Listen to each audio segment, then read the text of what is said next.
dosa ya.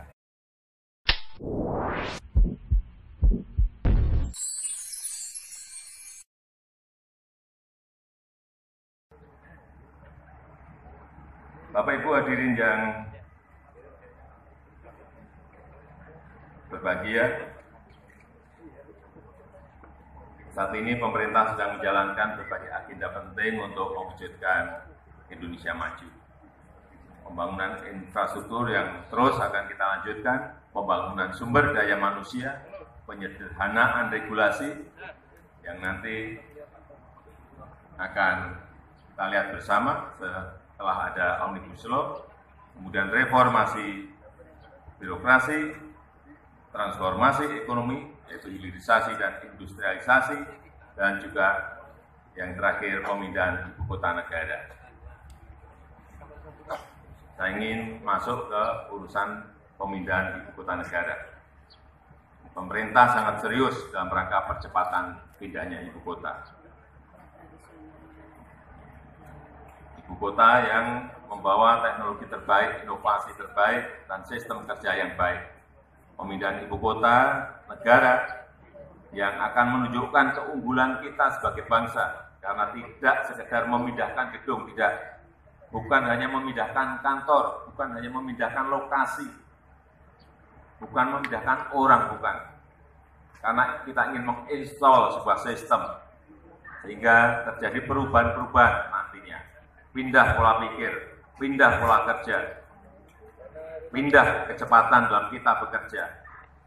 Dan dari desain yang sudah terpilih dari 257 negara yang ikut dalam sayembara ibu kota negara,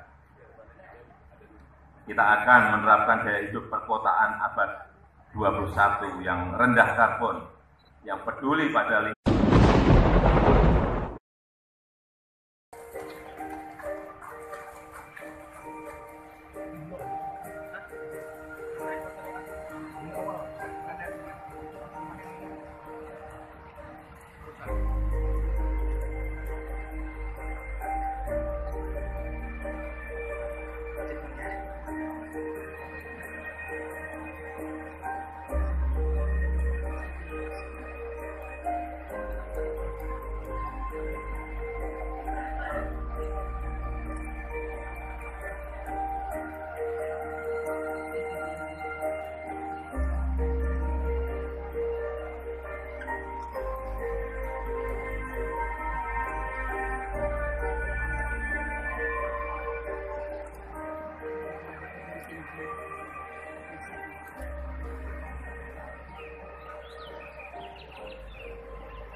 Bapak Ibu insan pers yang saya hormati, saya yakin kita semua masih ingat pers perjuangan, pers yang berjuang untuk maslahat bangsa, untuk persatuan dan kesatuan bangsa, dan untuk mewujudkan Indonesia maju. Saya rasa itu yang bisa saya sampaikan. Selamat berjuang, selamat bekerja. Semoga Allah SWT meridhoi langkah-langkah kita. Terima kasih. Wassalamualaikum warahmatullahi wabarakatuh. Ya, kita berikan tepuk tangan yang paling meriah untuk Hari Pers Nasional 2020.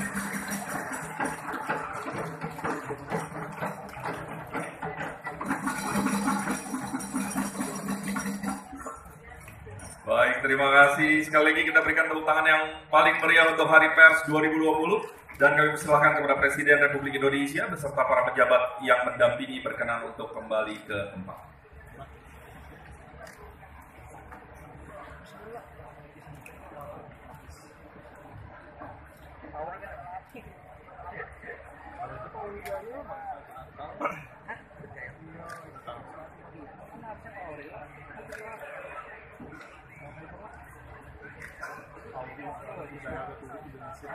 Auri Jaya pas ya pas nah.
Pak.